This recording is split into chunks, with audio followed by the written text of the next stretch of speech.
on est parti. Bonsoir à toutes et à tous et merci Étienne d'avoir accepté mon invitation. On se connaît quand même depuis quelque temps, hein, quelque part, directement, indirectement, très hypothétiquement aussi.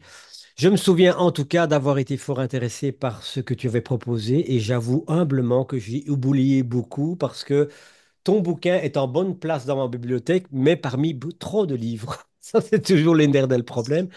Il n'empêche, je pense que ça va intéresser tout le monde. Comme j'avais dit à certains, on n'est pas dans le domaine de la PNL pure. Et justement, c'est ça qui est bien.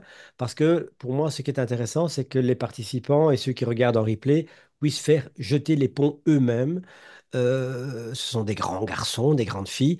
Et comme ça, donc toi, tu peux vraiment avoir ton propos librement par rapport à ta sensibilité. Et alors, comme on a précisé avant de commencer l'entretien là maintenant, si vous avez des questions, vous les posez dans le chat et on va voir si on interrompt ou pas. Mais Étienne, tu as dit que c'était pas un problème pour toi. Non, Donc, c'était même voilà, je te laisse plutôt la parole. une joie. Oui, merci Christian. C'est plutôt une joie. Bonsoir à chacun, à chacune.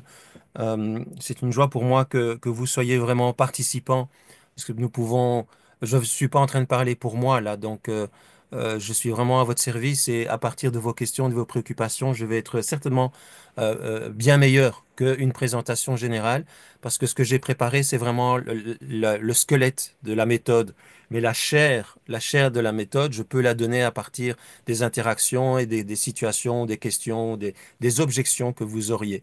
Donc moi, je vous dis, allez-y franchement, n'hésitez pas à faire signe.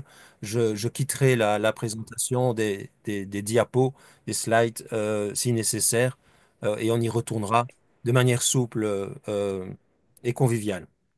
Ça va pour tout le monde? C'est Donc, OK pour toi si je laisse rentrer des gens en cours de oui, route? oui, oui, oui, OK. oui, pas de souci. J'ai coupé la sonnerie, comme ça c'est un peu moins embêtant, mais voilà. Le micro est à toi. Merci. Donc, vous avez accès tous, je suppose, maintenant à l'écran. euh, j'ai mis au point une méthode qui peut être qualifiée de différentes manières, de gestion des conflits, de leadership, pour améliorer nos relations au quotidien.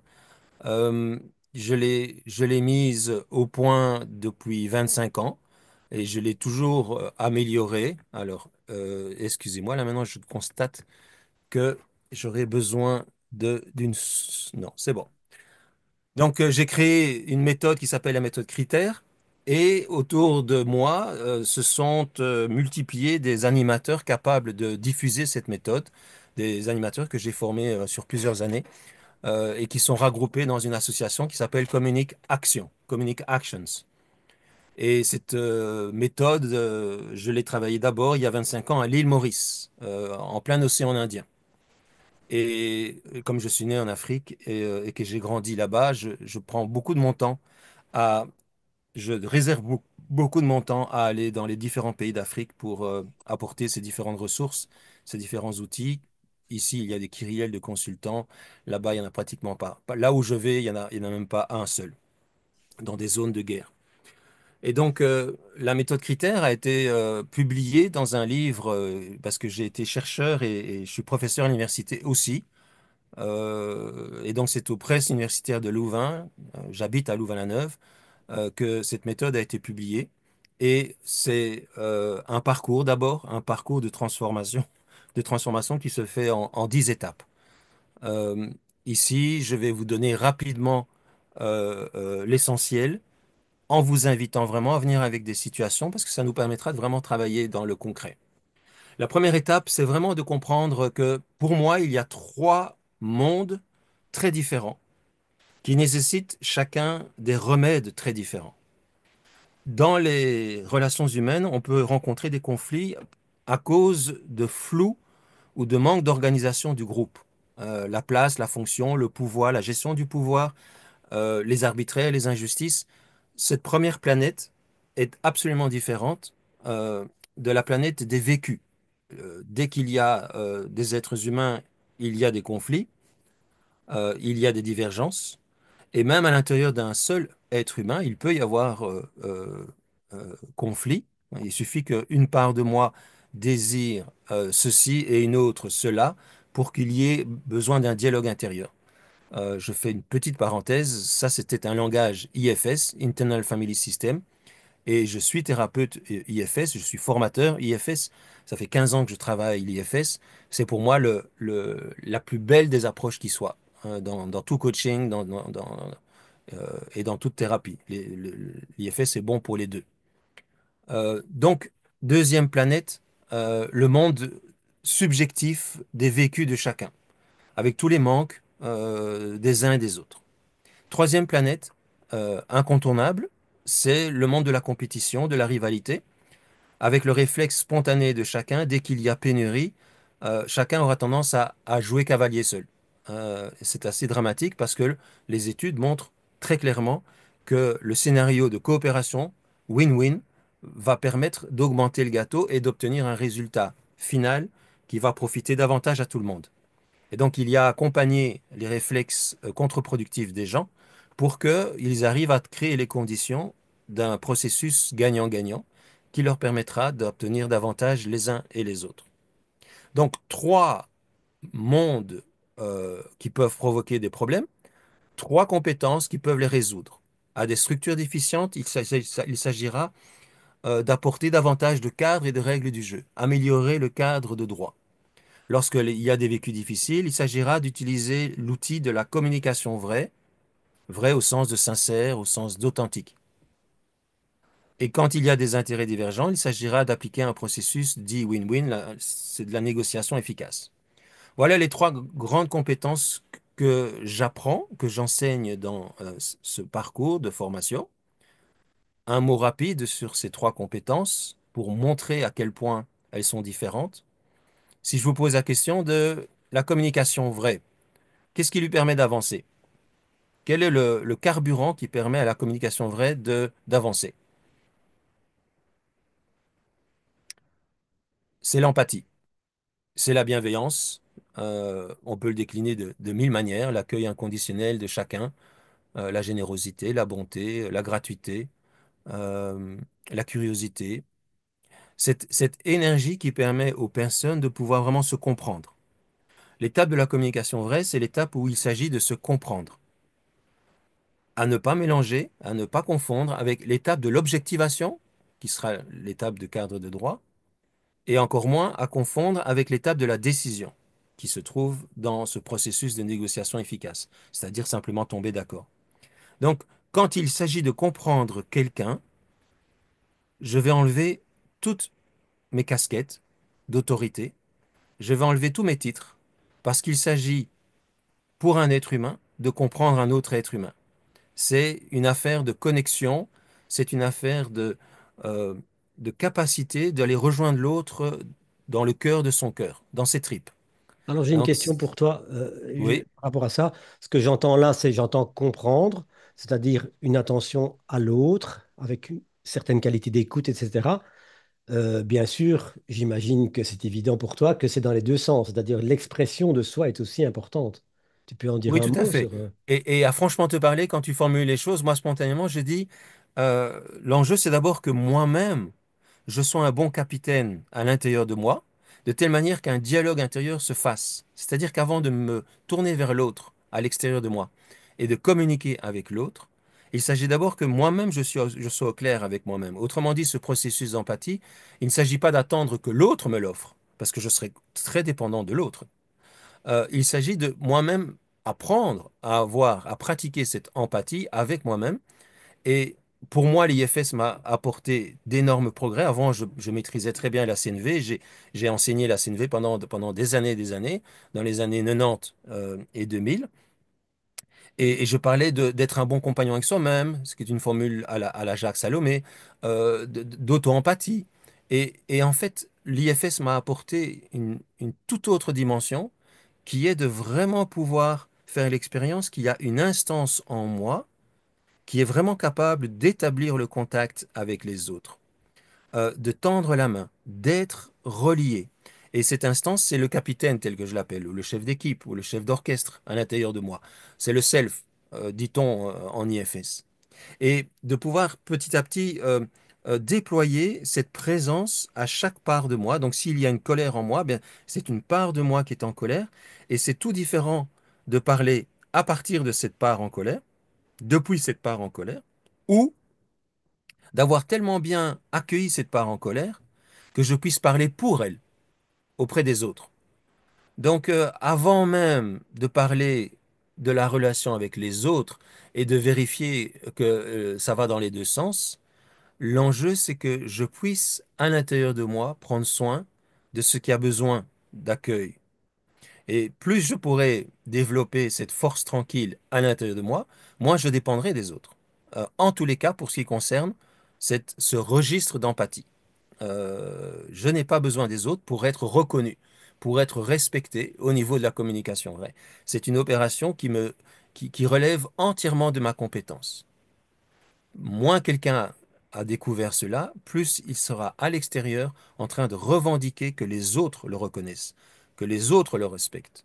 Plus quelqu'un aura trouvé ce chemin intérieur d'accueillir les parts en souffrance, plus il va pouvoir offrir de la reconnaissance, de la présence, du respect à ce qui est touché et atteint en lui.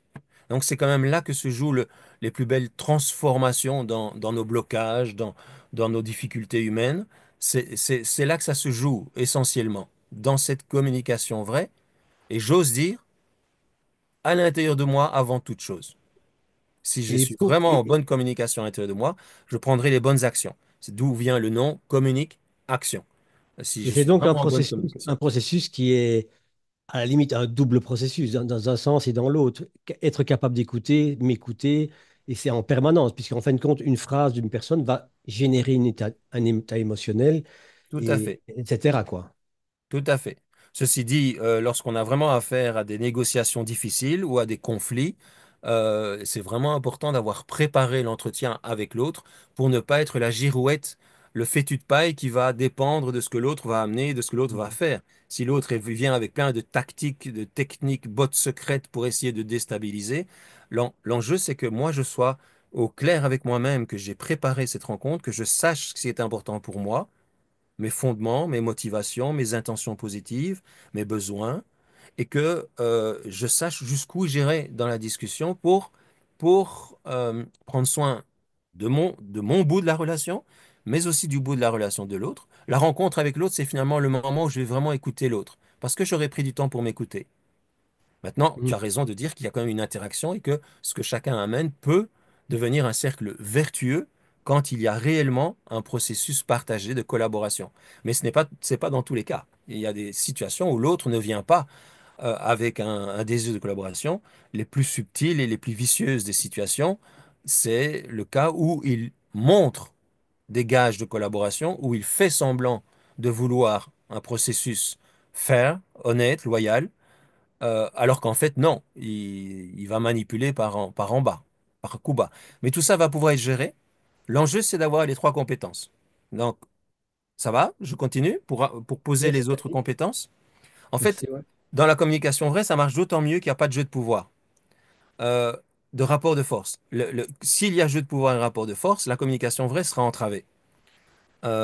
Donc l'enjeu, c'est justement d'avoir éliminé les rapports de force et les jeux de pouvoir. Mais ça, c'est pas la communication vraie qui va le faire. C'est des compétences de cadre de droit et de négociation efficace qui sont compétentes pour cela. À bien comprendre donc que dans la communication vraie, on n'aura pas peur de la subjectivité de chacun.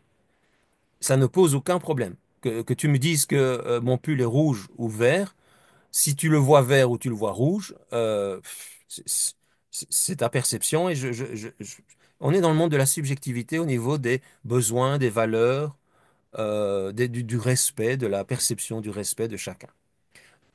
Autant c'est vrai que dans la communication vraie, on ne va pas s'inquiéter de la subjectivité puisque ce n'est pas euh, moi qui ai raison et toi qui as tort, c'est chacun qui a ses raisons, chacun qui voit les choses à partir de son point de vue. Autant ça se lèverait, autant dans le cadre de droit, ça ne marche pas comme cela. Dans le cadre de droit, ce n'est pas la subjectivité, ce n'est pas la confiance, la bienveillance, la compassion, l'empathie qui doivent diriger le jeu. Qu'est-ce qui dirige le jeu dans le cadre de droit? Qu'est-ce qui fait qu'une règle est bonne? Je vous laisse un peu de temps à chacun et si vous avez ouvert votre micro, vous pouvez donner votre réponse. Qu'est-ce qui fait qu'une règle est bonne?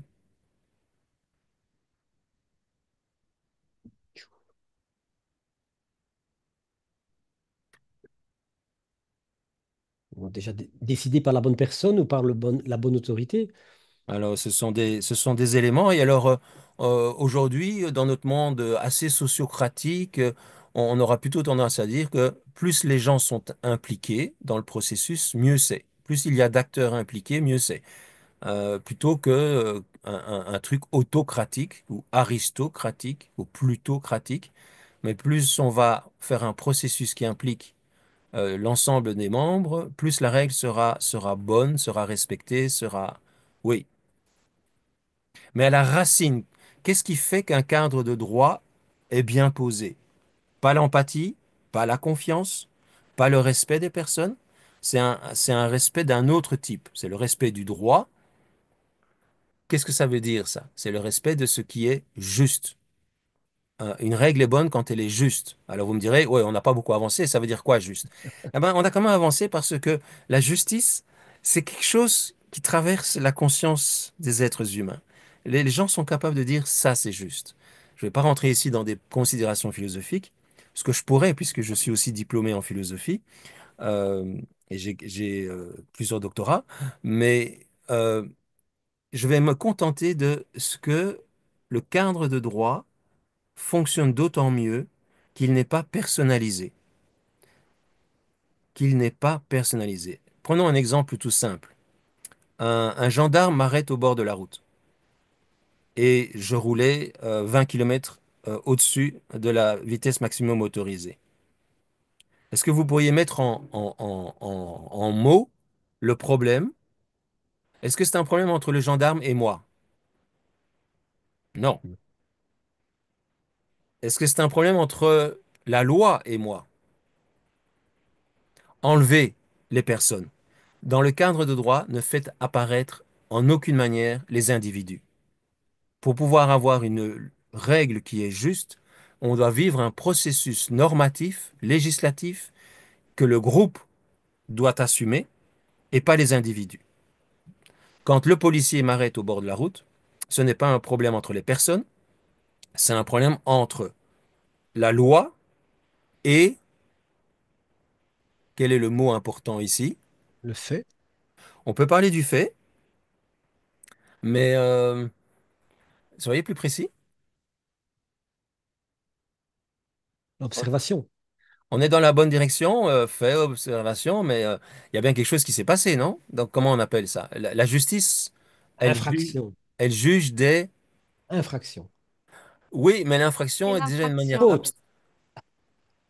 Ah, Il y quel a eu titre a dit? infraction, il y a eu transgression, mais le problème, c'est entre la loi, l'infraction et la transgression dit qu'il y a un rapport entre la loi et qui n'a pas été respecté. Ce n'est pas moi qui suis visé par la loi, mais c'est... Mon acte? Oui, tout à fait, Sébastien, c'est mon acte, c'est le comportement. Donc, le problème, c'est que mon acte, à savoir de rouler 20 km au-dessus des vitesses maximum autorisées, est en transgression de la loi. Et donc, on ne va pas s'occuper des personnes dans le cadre de droit, on va s'occuper des actes. On va complètement dépersonnaliser. Or, un autoritaire va systématiquement personnaliser la loi. Il va même arriver jusqu'à dire je suis la loi. Et un parent autoritaire ou un patron autoritaire qui n'ont pas appris à bien soigneusement distinguer le cadre de droit de la communication, ils auront tendance à mettre des petits me là où il ne faut pas. Tu vas me faire, le professeur qui dit à l'élève, tu vas me faire 3 pages. Le papa qui va dire à son fils, tu vas me faire ceci. Non, c'est pas une question de moi et de toi. C'est une question que si tu as posé un acte qui n'est pas en respect de la loi, eh bien, il y a une sanction qui prévoit le dispositif en cas de non-respect de la règle. Ça se fait de manière dépersonnalisée. Vous sentez un peu plus que dans le cadre de droit, on n'est absolument pas dans l'énergie d'empathie d'une personne à une autre personne, d'une connexion interrelationnelle. Non, c'est un challenge, c'est un défi de groupe. Le cadre de droit, c'est le groupe qui est capable de s'organiser. Et si le groupe est bien organisé, si chacun a une place, une fonction, et qu'il y a une cohésion dans le groupe, ça va super bien fonctionner. On va pouvoir donner le meilleur de nous-mêmes, les uns et les autres, à l'intérieur du groupe. Et c'est vrai aussi chez les animaux, hein. Euh, vous voyez ce que c'est les gnous? C'est moins puissant que des buffles, mais c'est déjà un peu plus puissant que des antilopes. Un troupeau de gnous bien organisé euh, peut empêcher tout prédateur de venir manger les plus faibles. Il s'agit évidemment que le groupe soit extrêmement en pleine cohésion, mais c'est tout à fait possible. Quand un groupe est bien organisé, le prédateur ne peut pas en profiter. Lui, il va évidemment diviser pour régner. Et puis créer un lien d'emprise sur un élément faible du groupe. Donc la loi protège les plus faibles quand la loi est bel et bien mise en place et fait respecter par le groupe tout entier. Ça, Tu parles encore de la, entre guillemets, la validité de la personne qui décrète, qui fixe la loi ou qui la définit, quel que soit le procédé. Tu as pris l'exemple familial, on va prendre le père avec l'adolescent et qui dit tu dois rentrer pour 11 heures, le gamin ne rentre pas pour 11 heures, et il dit de toute façon, c'est pas toi qui décides. alors moi, je trouve que ça, c'est de l'abus d'autorité. Je trouve que ça, c'est autoritaire. Et j'ai les moyens de le montrer et de montrer que la vraie autorité, ça sera de mettre en place un règlement, une règle et une sanction. Mais c'est pas le père qui décide de manière arbitraire. Tant que le père a un pouvoir arbitraire, eh bien, il se prépare des vieux jours où ça sera son fils qui sera devenu l'adulte et lui le vieux, ou l'adulte de l'époque, du futur, pourra abuser de son pouvoir. Non, c'est pas le parent qui fixe la règle. Chez moi, dans ma famille, tous les dimanches, fin d'après-midi, nous avions un temps de réunion familiale avec les quatre enfants, donc on est six, et c'était la fête. Et il y a un moment, on avait un bel apéritif, un bon repas, et il y a un moment où nous basculions dans notre assemblée parlementaire, notre assemblée législative. Et c'était là que nous prenions les décisions normatives pour le fonctionnement de la maison. Donc tous les dysfonctionnements du passé étaient abordés. Et là, le piège, ce serait d'aborder les choses sous forme d'un procès de quelqu'un. Non, il s'agit de prendre un acte et de dire qu'est-ce qu'on en fait de cet acte. Si cet acte est délictuel ou si cet acte est problématique, inacceptable, on va faire en sorte que le groupe décide quel est le comportement admis, quel est le comportement interdit, et surtout, on va prendre le temps de faire un deuxième tour. Une fois qu'on a décidé quelle est la règle, on va donner du poids à la règle en faisant un deuxième tour qui est, mais qu'est-ce qui se passe si quelqu'un ne respecte pas cette règle? Et ça va donner du poids à la règle, parce qu'il y aura une sanction. Et cette sanction peut être positive d'ailleurs. Mais l'enjeu, c'est que le groupe ait décidé de ce qui est juste, et puis de ce que l'on fait si quelqu'un ne respecte pas ce qui est juste. Ça va? Mhm. Et ça, J'avais ça un ami s'apprend, qui parlait. je termine en Pardon. disant, ça s'apprend dans une famille qui devient à ce moment-là un état de droit, ça s'apprend dans une école et ça devient une école de droit et on peut passer des heures et des heures d'intervention dans une école pour justement faire en sorte qu'à tous les niveaux de l'école, il y ait des processus où chacun peut contribuer. Moi, mes enfants, ils ont eu la chance d'être dans une école assez en pointe à ce niveau-là et donc tous les vendredis matin, chaque classe prenait un temps. Maintenant, il s'agit d'avoir des animateurs compétents pour gérer ce temps, parce qu'il y a plein de pièges qui font que ça ne marche pas toujours. Et tous les vendredis midi, à la récréation, euh, chaque classe envoyait un représentant. Et donc, le directeur, avec un représentant de chaque classe, faisait assemblée parlementaire pour l'école. Ça, c'est une école vivante qui avance, qui prend les bonnes décisions et qui a son assemblée parlementaire et qui fait que c'est une école de droit. On peut faire ça dans une entreprise, et quand on fait ça dans toutes les familles, dans toutes les écoles, dans toutes les entreprises, il y a beaucoup de chances qu'à l'échelle régionale et nationale, on aura des mécanismes de ce genre qui font qu'on est vraiment dans un état de droit. Quand j'interviens en Afrique, eh bien, j'ai du boulot parce que dans les zones de non-droit, il y a beaucoup à faire pour que le groupe soit suffisamment fort et que ce ne soit pas la loi du plus fort. Euh, et ça commence d'abord dans les familles. La bonne nouvelle, c'est que si on ne sait déjà pas le faire dans les familles, il y a peu de chances que ça arrive plus haut. Ça part toujours du bas vers le haut. Mhm.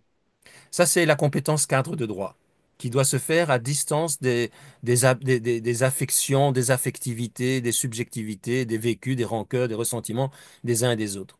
La troisième planète, celle de la négociation efficace, quel serait son moteur?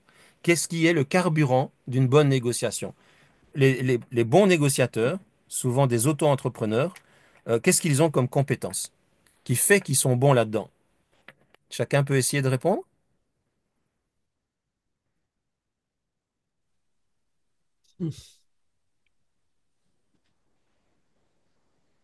Quelle est la ressource dont on a besoin pour faire un win-win process, un processus gagnant-gagnant? Persuasion.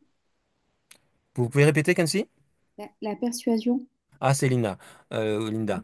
La persuasion. Tiens, tiens, tiens, persuasion. Hein, comment ça résonne dans vous quand vous dites persuasion? C'est l'art d'influencer l'autre sans manipuler? Comment vous diriez? Comment vous... Oui, exactement, sans manipuler, oui. Ah oui, c'est intéressant. Donc vous donnez un sens fort à la persuasion. En fait, euh, il, il s'agit de quelque chose de beaucoup plus radical que de l'accord à la fin. Il y a quelque chose qui est à vivre pour que le gâteau soit grand et pour qu'on ait tous plus à la fin de la discussion par rapport au début de la discussion. Il y a une compétence qui fait que le gâteau va augmenter. Quelle est cette compétence? C'est pas La tellement de cohésion. la cohésion, pas mal, mais la cohésion, oui, oui, mais pas encore assez, hein, parce que ça peut venir d'une seule tête et ça suffira parce qu'il suffit d'avoir fait Eureka. Archimède a fait un Eureka et toute l'humanité en a profité. Christophe Colomb a réglé le problème de l'œuf. Bon, ça c'est plutôt une blague, mais, mais il suffit qu'une personne ait la bonne idée pour que le problème soit résolu une fois pour toutes. Ce dont on a besoin, et c'est écrit sur le tableau, hein, quand on parle d'invention, c'est de créativité. Ce qui va vraiment permettre à une négociation de pouvoir sortir par le haut, c'est-à-dire enrichir euh, l'échange, c'est cette capacité de créativité. Et la première chose qu'on peut dire en négociation, c'est que le bon négociateur, il va toujours voir ce qui te coûte peu à toi et ce qui me rapporte beaucoup à moi. Ou l'inverse, ce qui me coûte peu à moi et qui te coûte, ce qui me coûte peu à moi et qui te rapporte beaucoup. On crée tout de suite de la valeur comme ça. Par exemple, moi, je sais que quand je suis arrivé dans un pays, mon employeur m'a donné un salaire vraiment pas important, mais il m'a dit, voilà ce que je te donne comme avantage de fonction.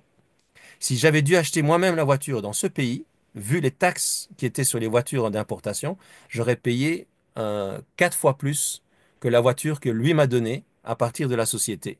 Donc, avec le même véhicule, on faisait une économie de 4 fois.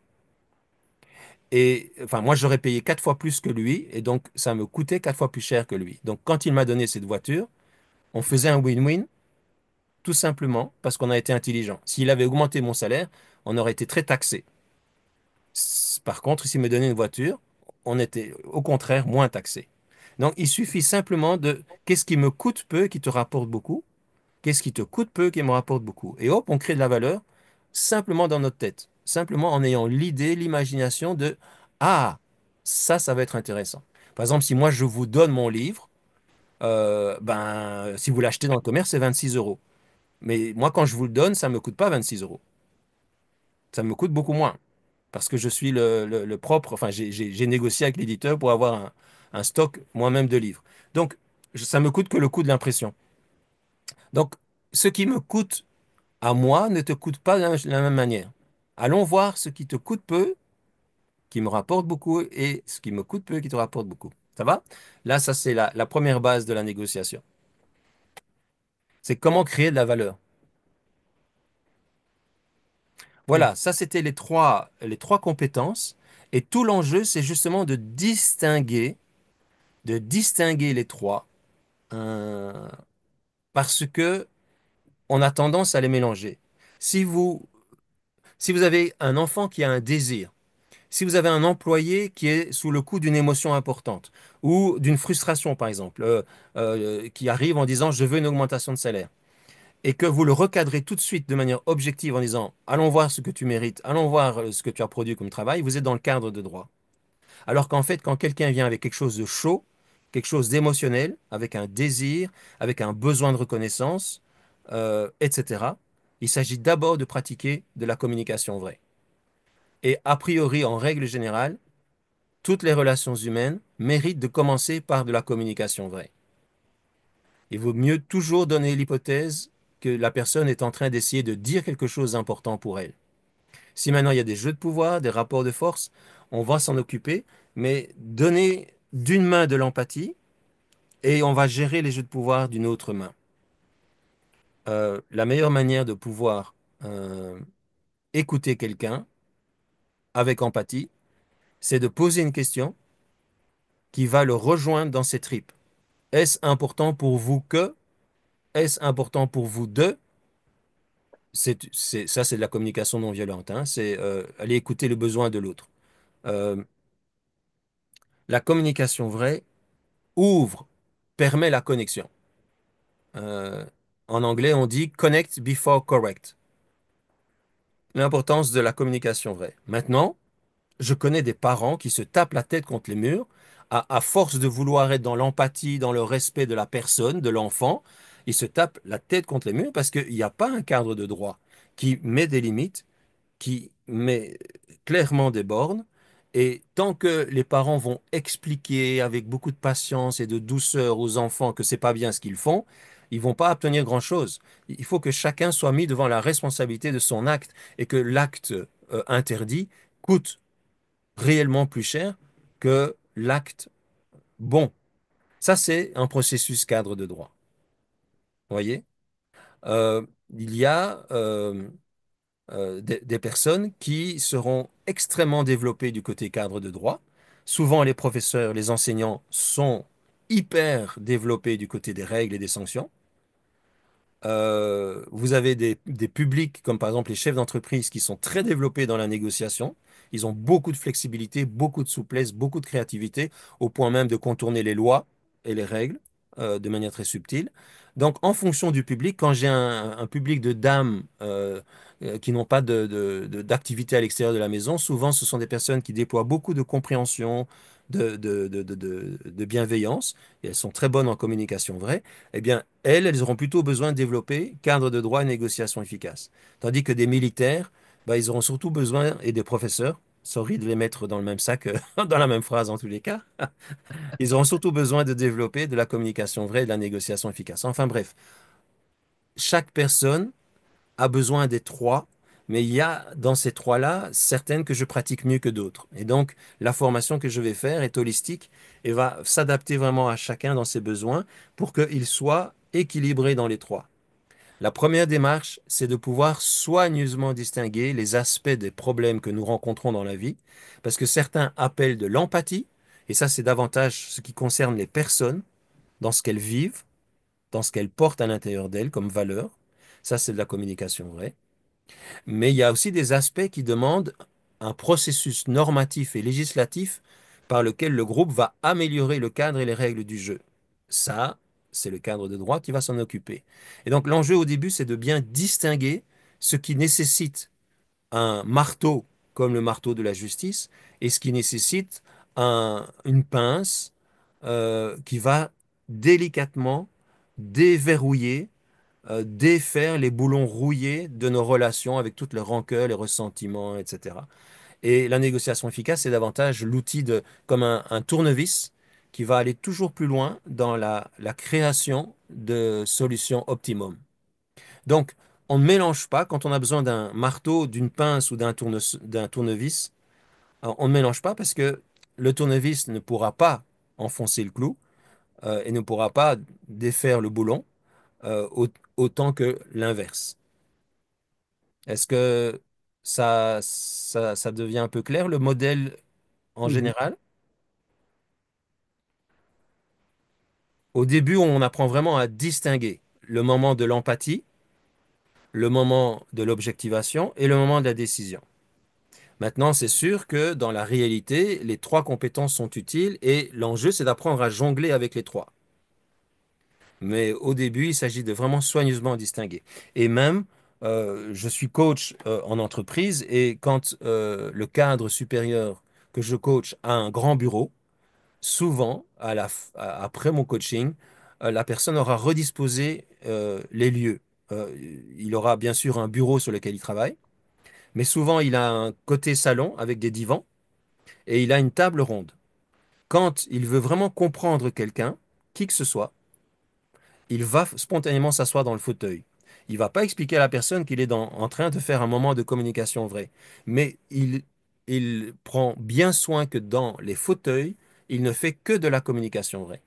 C'est-à-dire, il cherche à comprendre l'autre, à se comprendre soi-même et à être compris par l'autre dans les fauteuils. Quand il a besoin de faire le point sur les contrats, les conventions, les normes, les procédures, les objectifs à fixer, il va être derrière son bureau. Et quand il cherche à créer une solution optimum, à améliorer la situation en augmentant le gâteau, il va se mettre derrière la table ronde et il va créer un processus, une énergie de créativité. C'est principalement le brainstorming. Euh, Savez-vous que le PDG, le CEO de Colruyt, quand il a des décisions importantes à prendre, il convoque systématiquement 9 personnes qu'il met autour d'une table ronde. Et ces 9 personnes sont des profils énéagramme 1, 2, 3, 4, 5, 6, 7, 8, 9. Vous connaissez pour le moment l'énéagramme avec les 9 profils.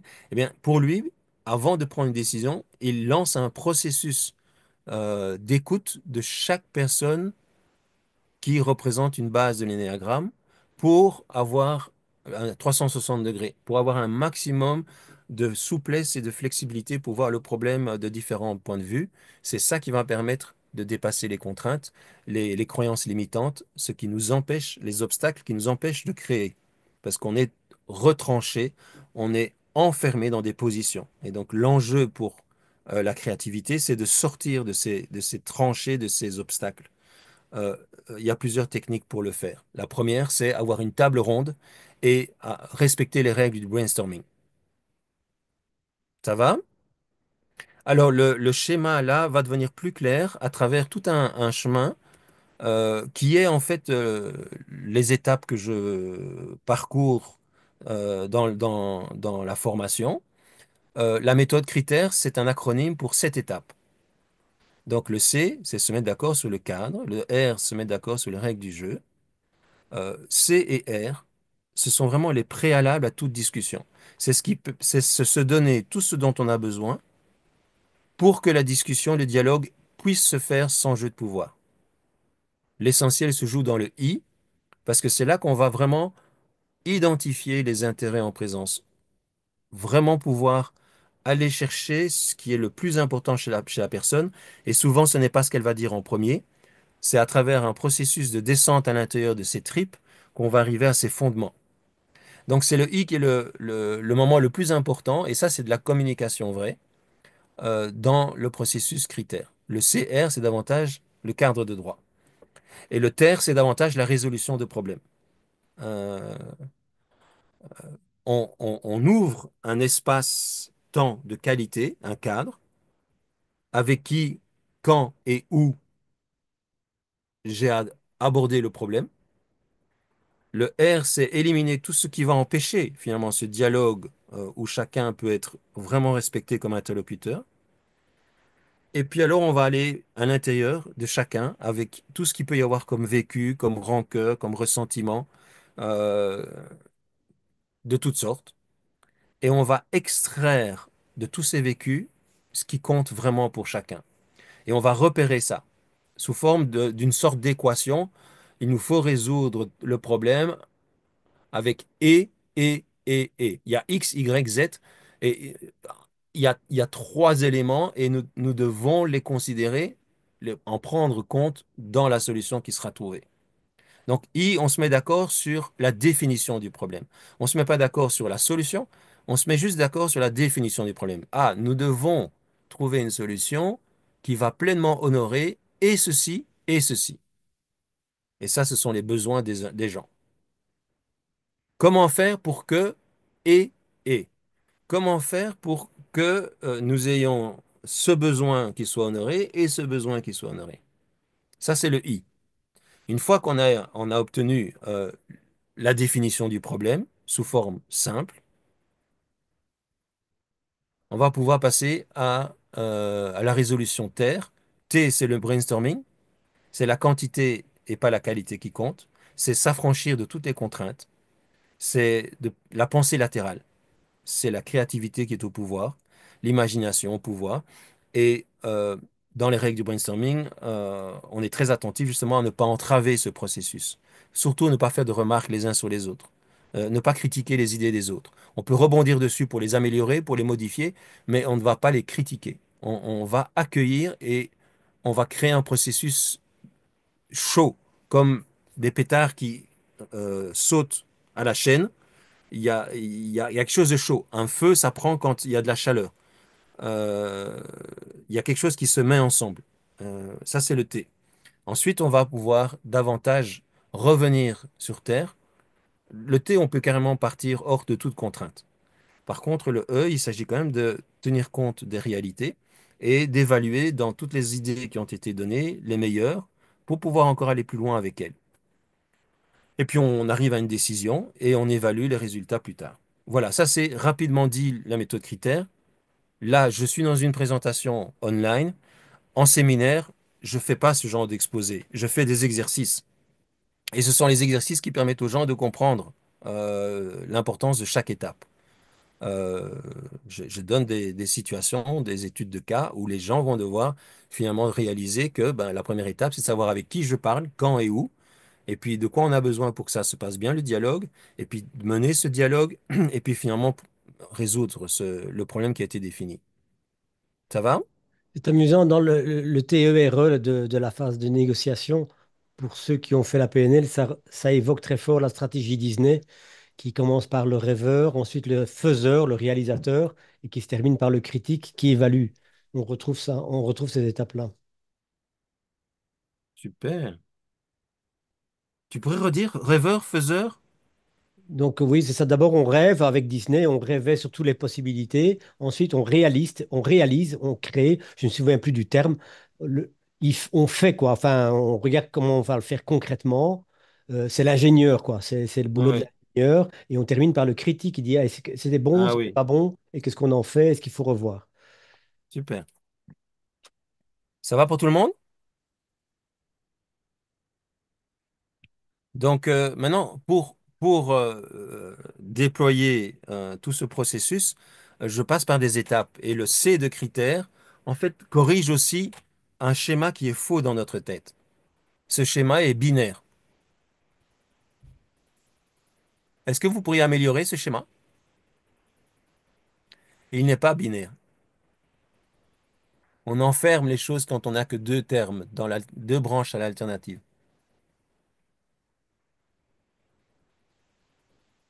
Une proposition de quelqu'un?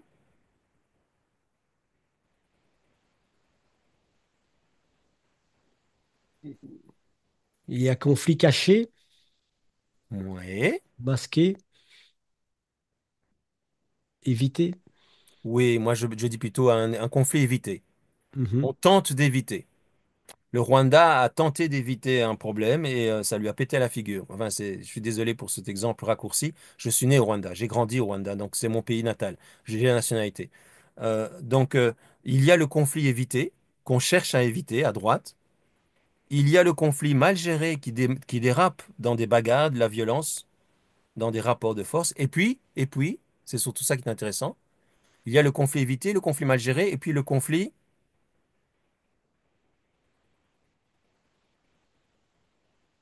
Assumé, enfin géré, ou je sais pas. ouais, bien géré.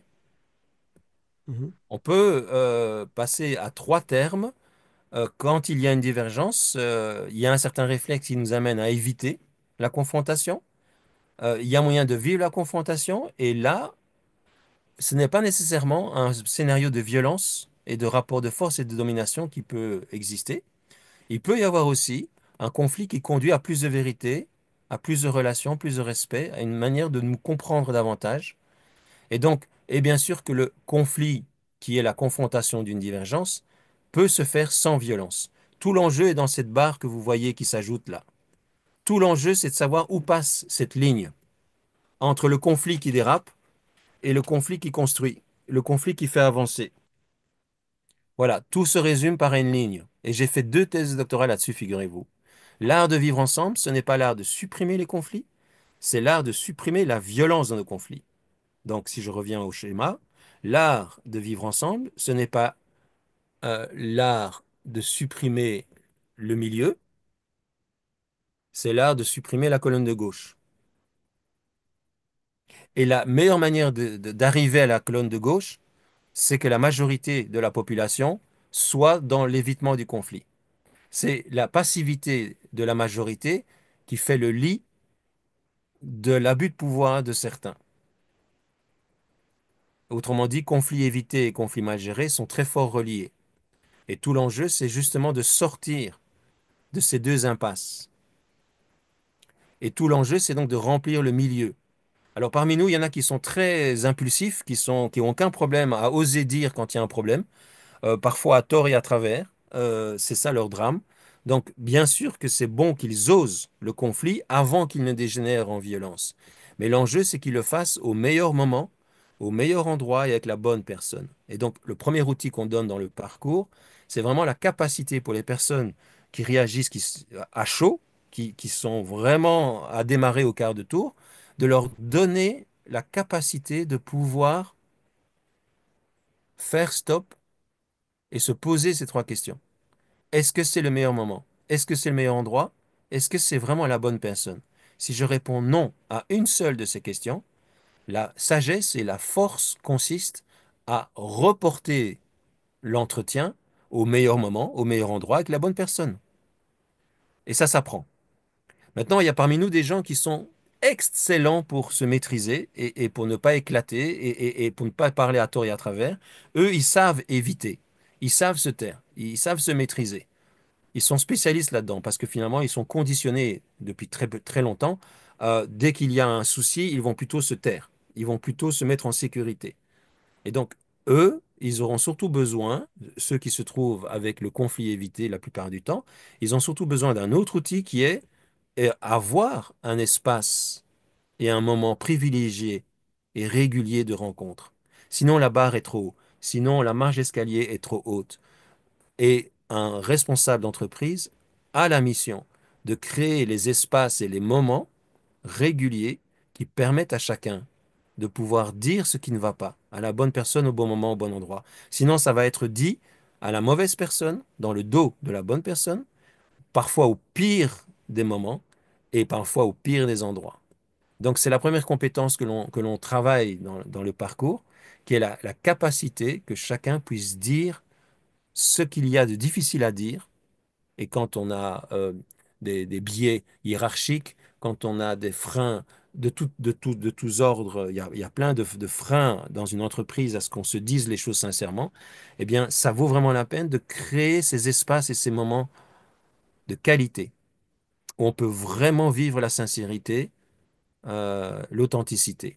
Évidemment, pour ça, il nous faudra l'étape suivante qui est les règles du jeu pour éliminer euh, tout ce qui empêche un dialogue vrai. Ça va pour ceci? Tu peux remettre le schéma d'avant, s'il te plaît, pour une question. Ici, moi, ce que je vois, enfin, c'est venu comme ça, mais en fait, j'ai directement des émotions qui se sont mises dessus. Je dirais la colère est à gauche, la peur est à droite. En haut, je vois le courage dans le conflit bien géré. Et avec la bonne personne au bon endroit, etc. Il y a aussi la notion de vulnérabilité. C'est pas une émotion, mais enfin, c'est ça que je vois dedans, quoi. Oui, intéressant, intéressant. Euh, Parce que ça peut être des environnements culturels. Je dirais, il y a des dimensions émotionnelles qui sont, pas dire valorisées, mais qui sont vraiment insérées dans la culture de l'organisation. C'est une culture de peur, structure hiérarchique basée sur les sanctions, etc. On risque d'avoir beaucoup de se taire ou fuir et bouder parce que justement, c'est pas l'endroit, quoi, quelque part. Parce qu'il n'y a pas d'endroit, peut-être. oui, Ou- bon. oui. En tous les cas, ce qui est sûr, c'est que plus un groupe humain s'est donné au départ d'une collaboration, parce que plus on avance dans la collaboration, plus il y a du passif entre les gens, il y a des difficultés, et les gens qui ont le plus besoin de parler seront ceux qui vont le moins se parler. Et une fois que ça s'est vraiment bloqué, c'est très difficile de rattraper ça. Plutôt que d'attendre l'incendie, allons faire ce que les ingénieurs font dans les constructions, à savoir d'éviter qu'il y ait des incendies, par le choix des matériaux, par le choix des cloisons.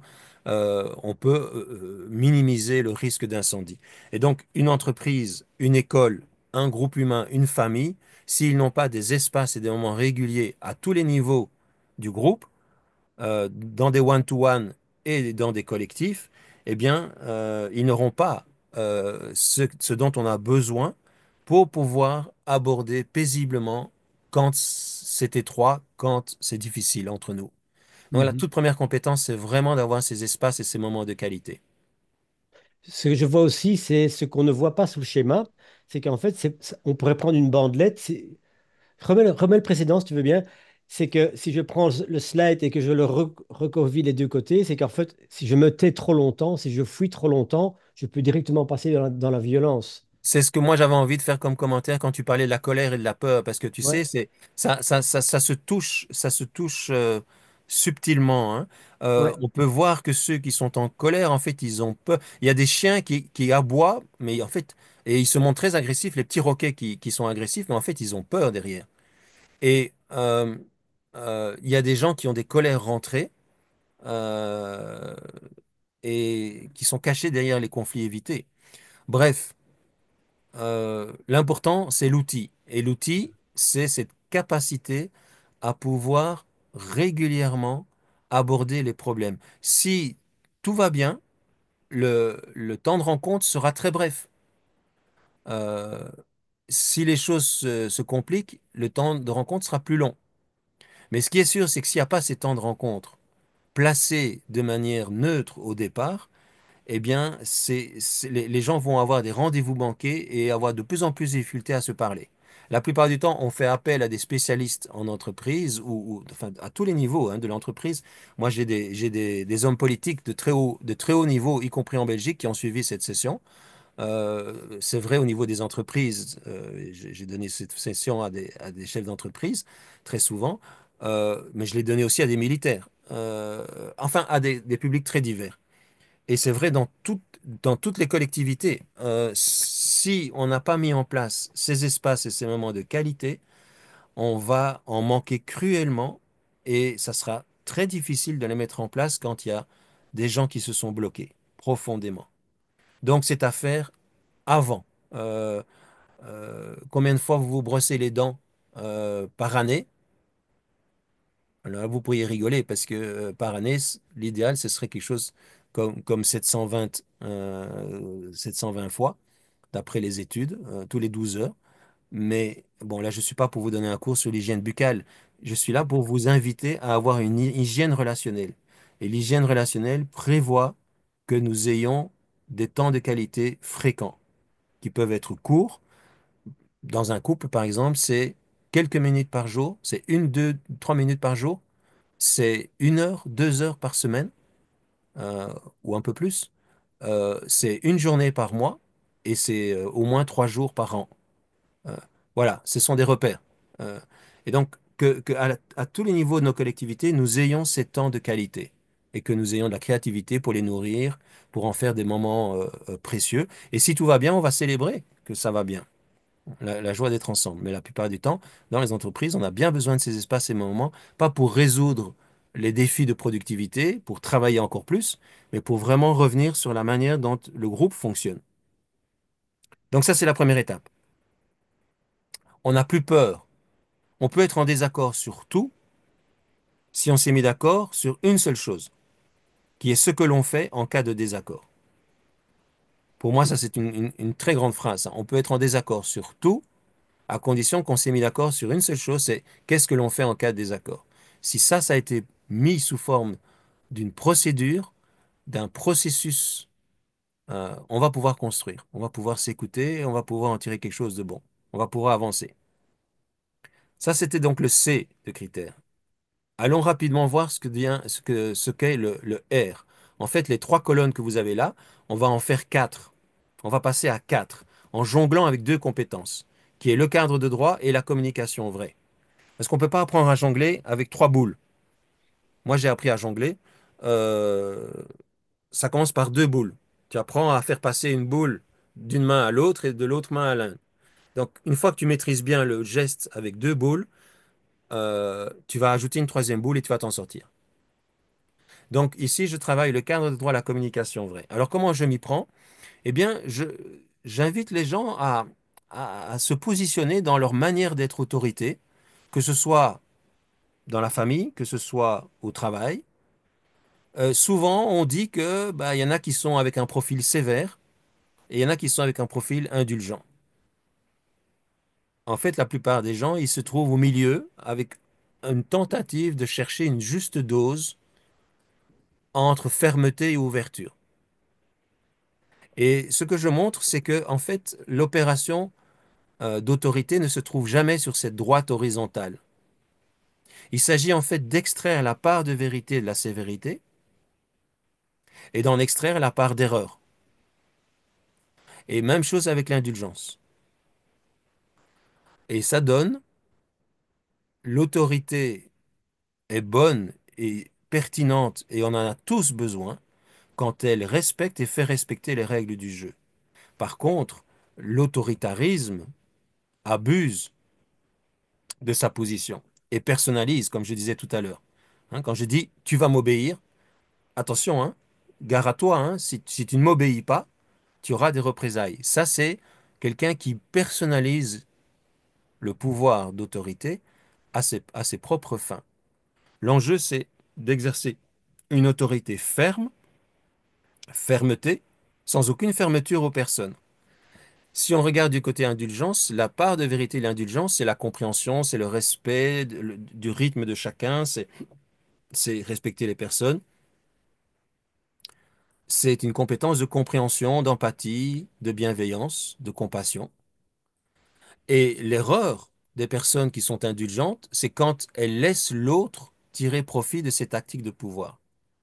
Donc il y a des personnes qui en autorité seront plutôt laissés-faire, permissifs, ils vont fermer les yeux sur les règles pour pouvoir avoir une bonne relation. Ou alors, il y en a qui vont être autoritaires pour être sûr qu'on respecte l'autorité, mais qui vont mettre à mal la relation. En fait, tout ça pêche par le fait de ne pas pouvoir distinguer les deux plans, l'autorité et la compréhension.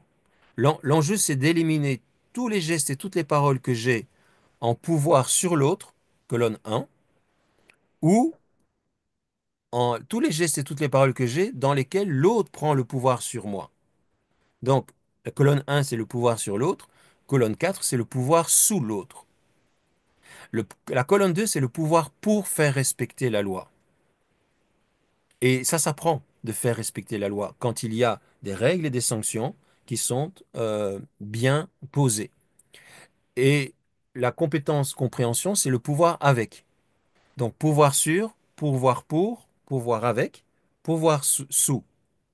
Et tout l'enjeu, c'est justement de quitter cette droite horizontale en haut, où certains sont très autoritaires, alors ils sont très à gauche, certains sont très conciliants, très copains-copains, et ils sont à droite, parce que souvent, leur gentillesse, euh, on en abuse. Et la plupart d'entre nous, on essaie un équilibre là au milieu, plus ou moins fermeté, ouverture. Non, il s'agit d'être entièrement fermeté, 100% fermeté du côté de l'autorité, et 100% ouverture au niveau des personnes. Donc tout l'enjeu, c'est de vraiment distinguer ces deux plans. Au niveau du cadre de droit, c'est la justice. Au niveau de la communication vraie, c'est l'empathie, c'est la compréhension profonde de chacun jusque dans ses trésors intérieurs. Et donc c'est l'articulation de ces deux compétences qui va permettre un bon leadership, qui va permettre qu'un groupe fonctionne bien. Réaction des uns et des autres? Ça tient bien la route. Ça me fait penser, je me rappelle, j'avais fait, c'était un séminaire ou quelque chose comme ça, et il y avait une manager, je ne sais pas quelle position elle avait dans son organisation, et quand on demandait justement si elle pouvait générer des dialogues avec les gens de son équipe, ou je ne sais plus comment ça s'appelait, elle disait, je préfère pas, parce que si je quitte ma position, je vais être complètement perdu et ils vont me bouffer. Ça Ouais. m'avait frappé, mais c'était vraiment très très fort comme elle l'avait ressenti. C'était pas du tout de. Enfin bref, c'était terrible. Et le déconnage que je fais de l'exemple que tu donnes, c'est qu'elle se donne une posture autoritaire, c'est-à-dire elle bride le groupe. Elle ne permet pas aux gens de pouvoir donner le meilleur d'eux-mêmes. Elle tient sa position d'autorité, qui est en fait autoritaire, parce elle est fermée. Elle n'est pas ferme, elle est fermée. Elle est bornée. elle est incapable d'accueillir les autres. Mais en fait, cette position de pouvoir sûr, ici, dans ce cas-ci, est en fait l'expression d'une tragique faiblesse, tragique fragilité de sa part. C'est-à-dire elle a peur de se laisser submerger, emporter, perdre de son pouvoir. Donc, ce qui va lui permettre de pouvoir pleinement déployer la force tranquille et de l'autorité et de la capacité d'écoute, d'accueil du point de vue de chacun, ce qui est deux compétences tout à fait distinctes qu'il faut d'abord distinguer puis qu'il faut mettre ensemble, ben c'est que dans l'ordre propre, dans le registre spécifique du cadre de droit, qu'il soit capable de faire en sorte que son groupe soit capable d'assemblées parlementaires, de moments législatifs, pour ce qui concerne les règles du jeu, et que, il y ait des moments de qualité où chacun peut s'exprimer sans, on n'a pas besoin de pouvoir à ce moment-là. On n'a pas besoin d'un chef. On a besoin au contraire d'une personne qui soit un leader capable d'intelligence émotionnelle, capable d'écouter les gens en profondeur, ce qui fait qu'on va aller à la racine de leur fondement, de leur motivation, de leur trésor. C'est deux compétences. Maintenant, il manque dans ce tableau une troisième compétence, et ça c'est par pédagogie, pour apprendre à jongler, il faut commencer par deux, mais il manque quand même encore quelque chose ici, qui est la capacité de fixer des objectifs, de les atteindre, et donc il manque la négociation efficace. J'ai une question. Oui. Est-ce que l'autorité et la compréhension, on peut les remplacer par l'assertivité? Alors moi je ne le remplacerai pas, je dirais que l'assertivité, c'est cette capacité magnifique de pouvoir pleinement exprimer mon point de vue, mes besoins, ce qui est important pour moi, mais justement sans me sentir en fragilité, colonne 4, ou en nécessité d'être agressif, colonne 1, pour pouvoir être entendu. Donc, ce qui va faire l'assertivité, c'est en effet l'articulation de ces deux compétences. Mhm. Donc, oui, si vous voulez remplacer, vous pouvez. Moi, je ne remplacerai pas, je dirais une assertivité bien comprise intègre toutes les ressources que l'on donne, parce que là, je ne vous ai pas donné les outils, je vous ai juste présenté le cadre conceptuel, mais il y a des outils qui font que des leaders apprennent à vider tous leurs gestes, toutes leurs paroles qui sont en colonne 1 pour aller remplir la colonne 3 et vider tous leurs gestes et toutes leurs paroles qui sont en colonne 4 pour aller remplir la colonne 2. C'est comme deux vases communicants. Mhm. Or, les personnes qui mélangent et qui ne sont pas dans l'assertivité vont n'avoir qu'un seul vase communicant qui va aller entre la colonne 2 et la colonne 3. Mais ça va créer ça va créer des impossibilités du style, euh, pour pouvoir vraiment être respecté, je vais être autoritaire, je vais te punir, je vais je vais t'envoyer des punitions, oui. Je vais te manquer de respect. Je vais décider de manière tout à fait arbitraire. Et donc, je pousse un maximum du côté autorité pour ne pas laisser la faille du laisser-faire. Mhm. Le comportement inverse, ça sera d'être très gentil, d'être très à l'écoute, d'être très patient, d'être très respectueux de la personne, mais au point de finalement être dans un laisser-faire complet au niveau de la justice. Donc l'enjeu, c'est de faire deux vases communicants et pas un seul. Euh, un entier, complet respect des personnes à tout moment, au niveau des personnes, c'est systématiquement être dans le respect. C'est pas parce que l'autre me manque de respect. Dans l'aïkido, je suppose que vous connaissez l'aïkido, et le principe de l'aïkido, parce que si vous êtes avec mon cher Christian, vous devez avoir travaillé ça plus d'une fois.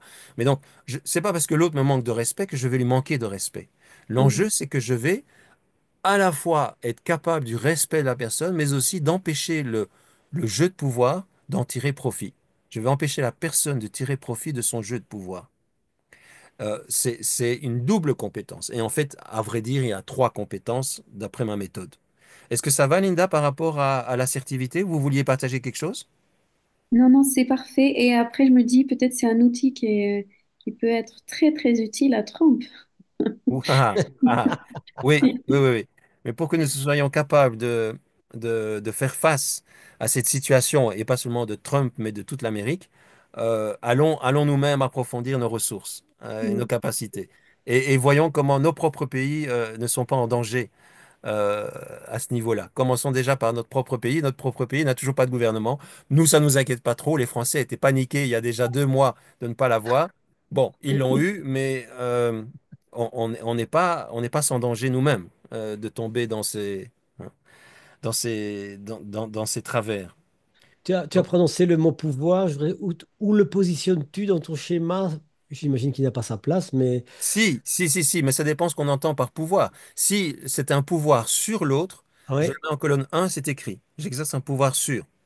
Plus on est à gauche de la droite horizontale, Ah euh, ouais. au Rwanda, je participais à une fête et c'était vraiment une belle ambiance. Et il y a un moment où un général très haut placé dans l'armée, est entré.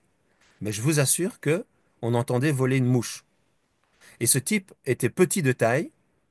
euh, il payait pas de mine. Il n'était pas musclé, il était pas. Mais tout le monde sait que lui, il peut faire mal. Il peut même te faire disparaître discrètement. Et donc, on en avait vraiment peur. Donc, c'est pas les plus bruyants qui sont les plus dangereux. Euh, donc, plus vous êtes en train d'exercer un pouvoir sur les autres, plus vous obtenez l'obéissance par des représailles, par la peur de représailles, par l'intimidation, par la menace, par le pouvoir sûr. OK. Alors, maintenant, il y a le pouvoir sous, qui est tout aussi nocif en colonne 4.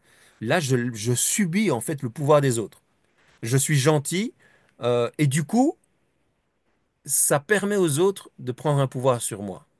Tout l'enjeu, c'est que je sois avec un pouvoir, mais dans un autre sens de pouvoir, au sens générique de capacité. La capacité d'être avec les gens, ça c'est de la compréhension. Ça, c'est de la communication vraie, colonne 3, pouvoir avec, et pouvoir pour faire respecter les règles du jeu. Et puis, il y aura la négociation efficace qui est pouvoir d'atteindre les objectifs qui sont fixés et de trouver les solutions optimum. Et ça, c'est le tableau que je vais montrer juste après ceci. Mais donc, moi, le pouvoir, il est partout, mais il y a un pouvoir constructif qui est dans le carré bleu, les colonnes 2 et 3. Et vous allez voir que je vais le compliquer. On va passer à 5. On était à 3. Conflit évité, conflit mal géré, conflit bien géré. On est à 4. Il y a le conflit évité, laisser faire en colonne 4. Il y a le conflit mal géré par la domination de l'autre en colonne 1. Et puis il y a le conflit bien géré quand il est capable d'assertivité qui articule des compétences relationnelles, empathiques, de vraiment connecter les individus et en même temps de faire respecter le cadre de droit. On va maintenant passer à deux autres boules, communication vraie et négociation efficace. Et puis il faudra maintenant apprendre à jongler avec les trois. Mais donc il y aura trois pouvoirs, si tu veux, trois forces. J'emploie plutôt le mot force, et je peux parfois même oser le terme de force non violente. Il y a trois forces non violentes qui sont à l'intérieur de ce schéma. Tout l'enjeu, c'est où passent les deux lignes verticales. C'est-à-dire, quand est-ce que ma gentillesse est en fait une lâcheté qui va permettre à l'autre de profiter de ma gentillesse? Ou quand est-ce que ma gentillesse est à bon escient parce qu'elle crée du lien, elle permet une relation humaine? La réponse, c'est quand on articule toutes les forces qui sont à l'intérieur du tableau. Ça te va?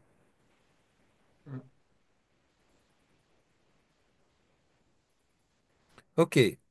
Donc, le R de critère, on vient de le voir dans des relations hiérarchiques. Maintenant, le R de critère, ça peut aussi être important hors relation hiérarchique. Alors, je suis un peu pressé, là, je vais dire, je ne vais pas vous faire tout le développement. Puis ce serait intéressant d'avoir plutôt des situations concrètes et des exemples de voir comment je travaille ça. Mais donc, on était avec les autoritaires d'un côté et les permissifs de l'autre. Ici, maintenant, dans la négociation, on est avec les durs, ceux qui sont réputés pour être durs ou d'être des battants, et puis d'avoir les doux, les conciliants. Hein. On parlera aussi parfois des faucons, des colombes.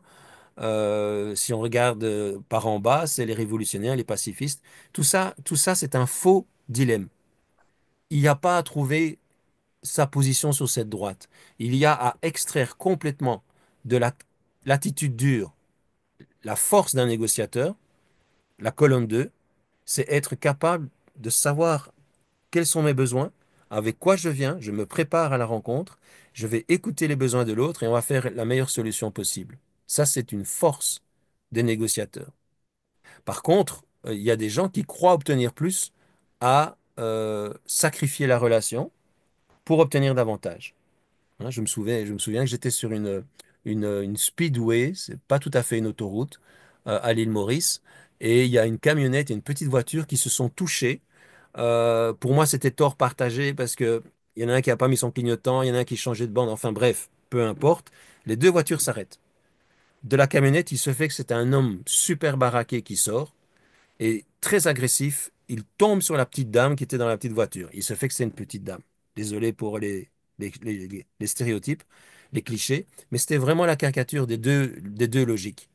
Euh, Lui, il lui a tellement crié dessus, il lui a donné un numéro de téléphone, il lui a dit, je suis super pressé, vous n'avez qu'à appeler, à plus tard. Et il est parti. En fait, c'était un faux numéro.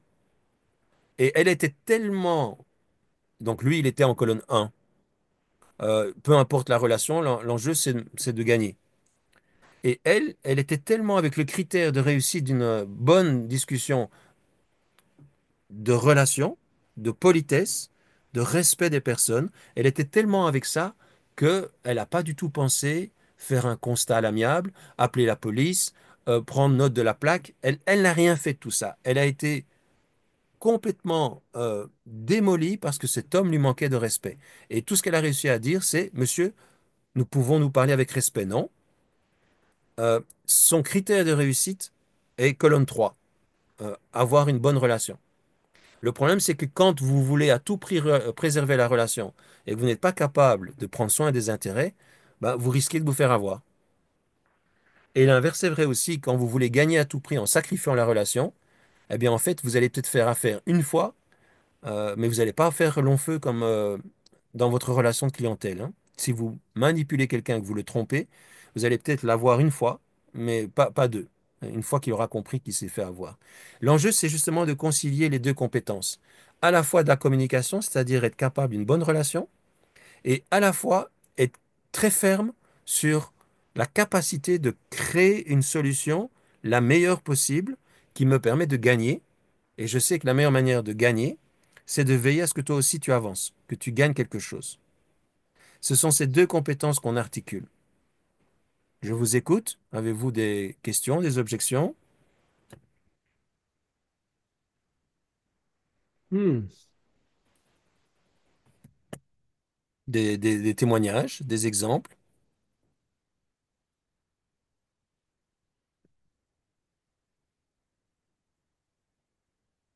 On arrive en fait à avoir le tableau complet.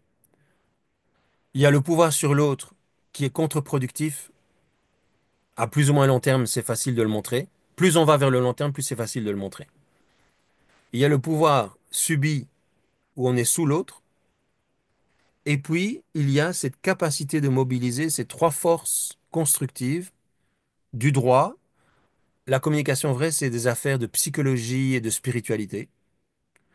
Et puis la négociation efficace, qui est cette capacité sociopolitique de pouvoir mener un processus de discussion qui mène à une solution optimum. Voilà les trois forces qui permettent de bien gérer les relations humaines. Je propose de ne pas aller plus loin par rapport au tableau. Je pourrais hein, vous donner encore d'autres affaires, mais allons plutôt se retrouver sans cela, qu'on puisse se voir et se parler. Euh, Y a-t-il des remarques, des témoignages, des questions? Sinon, je viendrai avec des situations croustillantes. Pas de souci. Là, tu nous pousses à nous taire, hein, Étienne. Ah non, non, non, non, non, non, je vais retomber comme un chat sur mes pattes. Moi, j'aime beaucoup que dans les hôpitaux aujourd'hui, une tradition est en train de grandir. C'est les ombudsperson. Je ne sais pas trop comment vous le dites, vous. Moi, je suis souvent à l'étranger, donc c'est pas nécessairement en Belgique que je vais trouver les bons termes. L'ombudsperson, c'est-à-dire c'est une sorte, c'est quelqu'un qui est payé par l'hôpital, mais qui est au service de tous. C'est-à-dire elle a un endroit où elle reçoit les gens et tout le monde peut venir, que ce soit les familles, les gens qui ont un problème de santé, mais aussi le personnel, à tout niveau du personnel. Euh, et cette personne a été formée justement pour créer cette dynamique win-win dont vous parlez, Bruno. Cette capacité que on puisse écouter chacun dans ses motivations les plus profondes, dans ce qui est vraiment important pour lui, et qu'on ne se fasse pas avoir par tous les pièges, parce qu'il y a plein de pièges dans lesquels on tombe et qui font qu'on n'arrive pas à pouvoir aller jusqu'au bout de ce processus win-win. Euh, et donc, oui, ça demande des ressources. Moi, ce que je peux vous dire, c'est que j'ai beaucoup aidé cette. J'ai une amie qui était un ombudsperson en hôpital et qui m'a demandé, qui m'a sollicité pour l'accompagner. Et on a mis au point ensemble un protocole qui se retrouve maintenant dans le parcours et que je vais vous exposer en peu de mots. Quand elle a affaire à quelqu'un, par exemple, de très agressif, enfin, ça pourrait être autre chose que de l'agressivité, hein, mais enfin, quand elle a affaire vraiment à quelqu'un qui pète un câble ou qui, elle va commencer par de la communication vraie. Et donc, chaque fois que la personne prend la parole, elle va aller essayer de se focaliser, de mettre toute son attention sur le besoin qui est exprimé. Ça, c'est un truc classique que vous connaissez tous, je suppose. C'est de la communication non violente. Et elle va être capable de le reformuler sous la forme de c'est important pour vous que, et elle pose une question. Si l'autre se calme, même à minima, même un tout petit peu, si l'autre est en train de petit à petit aller vers la racine de son tourment, elle va continuer à pratiquer de la communication vraie. Par contre, si ses ouvertures, son écoute, son empathie, ne font que mettre de l'huile sur le feu, c'est-à-dire que le type en profite pour être encore plus agressif ou pour être encore plus mordant ou pour être encore plus prêt à avoir de l'emprise. Là, elle a toute prête un certain nombre de phrases qu'elle a appris à, à avoir clairement à l'esprit qui est de chaque fois, par exemple, elle commence par je voudrais vérifier une chose, monsieur. Savez-vous que je suis payé vraiment pour être votre avocate? Je suis ici pour défendre vos intérêts. Mon rôle, c'est justement avec vous de voir quelle est votre préoccupation et qu'on puisse voir comment en prendre soin du mieux qu'on peut dans l'hôpital. Et si ça ne suffit pas et que le type continue à être agressif, elle va lui dire, ben, je vous propose de reprendre cet entretien plus tard. Je ne trouve pas les conditions. Moi, c'est pas du style calmez-vous. C'est pas des phrases en tu qui vont pas calmer l'autre. C'est à titre personnel, il dit, je ne trouve pas les conditions pour pouvoir bien travailler. Je vous propose qu'on se redonne rendez-vous plus tard. Et s'il faut, elle va quitter le bureau. Elle a d'ailleurs pris bien soin que ce n'est jamais dans son propre bureau qu'elle reçoit les gens. Elle a un espace qui est dévolu aux rencontres, où elle peut partir à tout moment. Donc, où elle n'a pas toutes ses affaires, où ses affaires seraient prises en otage si elle partait.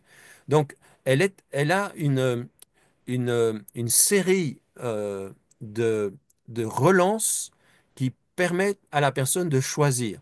Est-ce que je veux vraiment avoir une discussion sur le fond du problème et pour qu'on aille plus loin de manière constructive sur le fond du problème, ou est-ce que je suis en train de chercher à avoir du pouvoir sur l'autre? Ça Mhm. s'apprend vraiment, cette capacité Ah, à ne rien le- donner au niveau du jeu de pouvoir, empêcher l'autre d'avoir une prise, empêcher toute prise à l'autre pour qu'il n'attrape pas cette prise et cherche l'emprise sur moi. Et d'une autre main, d'être plein d'empathie pour la personne. C'est l'art d'articuler ces deux compétences. Il y a quelque chose qui nous appartient en propre, et donc je me permets de mettre l'attention de chacun de nous sur l'essentiel, qui est de développer une certaine forme de force tranquille. Alors c'est facile à dire, mais votre exemple me faisait penser à un exemple que j'ai connu dans l'art de sortir par le haut, dans l'art de créer du lien tout en ne jouant pas le blocage, parce que les institutions, elles sont très fortes pour les blocages. Enfin, je vous donne ma situation concrète. C'était un samedi soir, je retrouvais trois copains que j'avais plus vus depuis très longtemps. C'était des copains de classe, bon, des retrouvailles. Et c'était dans un estaminet, allons dire, on est en Belgique. C'était dans un estaminet très sympa, avec une super ambiance. Et à un certain moment, il y a des Marines qui sont arrivés.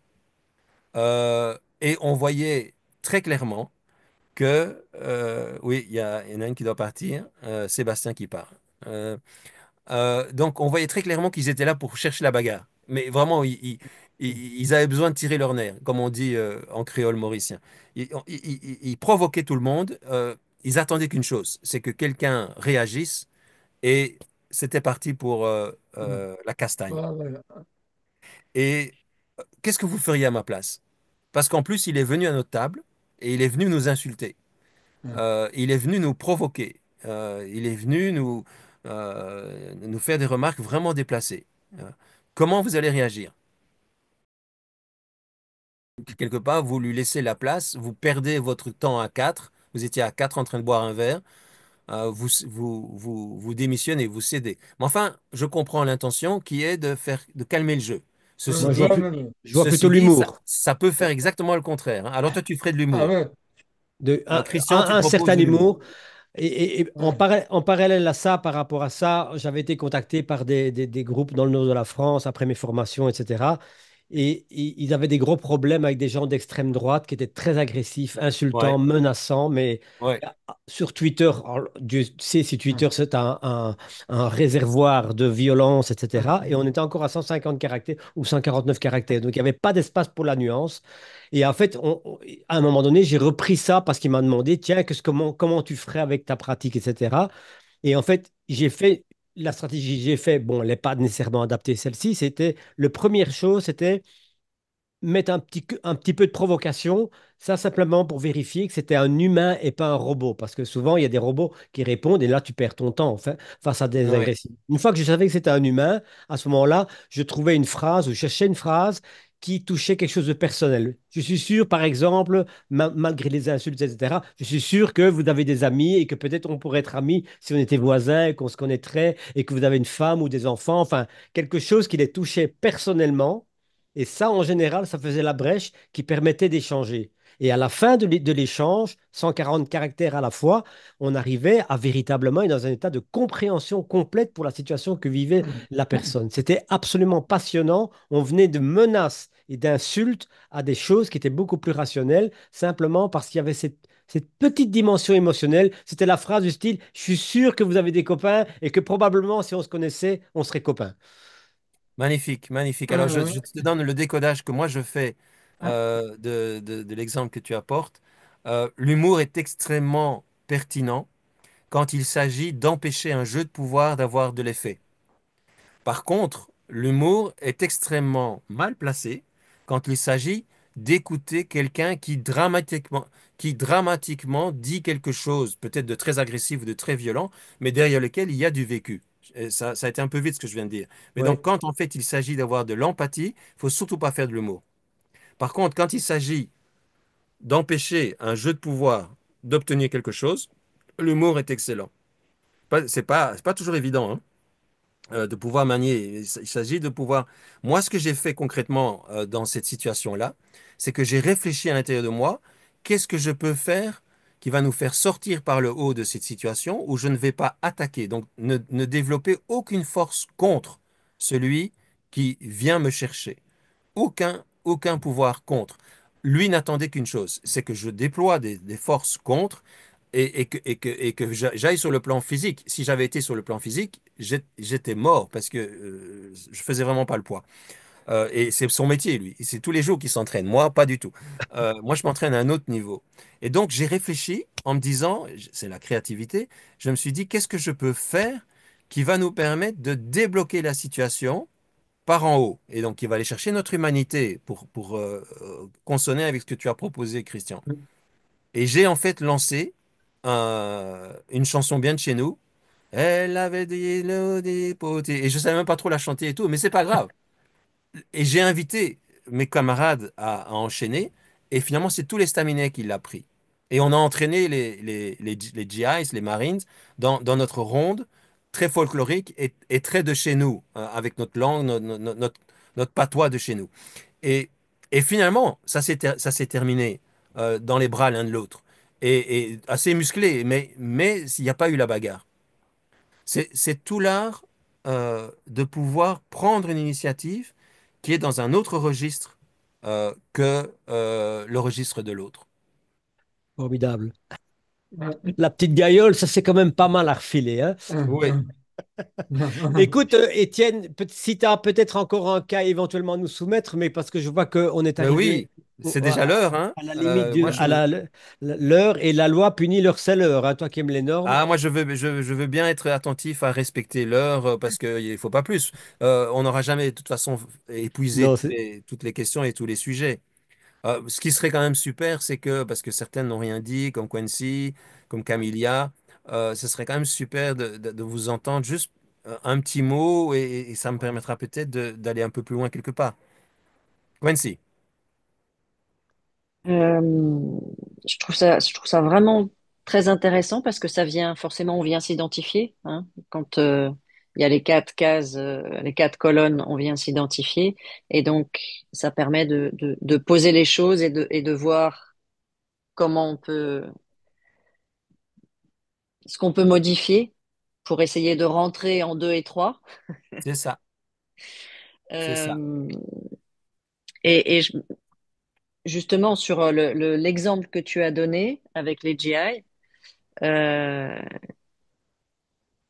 moi, je les aurais invités à notre table pour apprendre à les connaître, en leur c'est ça. posant des questions sur d'où ils viennent, qu'est-ce qu'ils font, voilà. Super, super, super. En fait, ils ont des besoins quand ils sortent en permission et qu'ils ont été sur leur bateau pendant je sais pas combien de temps. Ils ont des besoins, ils ont besoin de se défouler, mais ce besoin de se défouler ou de décompresser peut être parfaitement rencontré, en effet, par ce genre d'initiative. Donc, magnifique que tu pointes cette proposition. Et ce que tu mets en valeur dans ton commentaire de mes quatre colonnes, c'est l'intérêt euh, l'importance que j'accorde à ce chemin de changement. Il y a des méthodes qui disent, ben voilà, vous êtes tel profil. Alors certes, chaque fois, ils vous répètent, l'important, c'est de voir comment on peut évoluer, et voilà. Mais n'empêche, ils passent surtout du temps à savoir où tu es. Moi, peu importe où tu es. En fait, ça nous arrive d'être parfois autoritaire, parfois laisser faire, ça dépend vraiment des situations.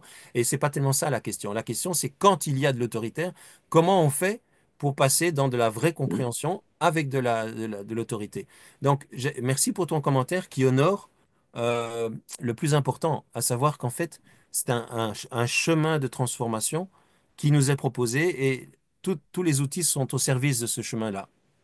Donc, merci pour ton commentaire. Ça souligne Merci également pour qu'effectivement, cette. pardon, vas-y, parle, parle, parle. Non, non, je voulais juste le remercier pour cette présentation. Remercier Étienne. Avec plaisir.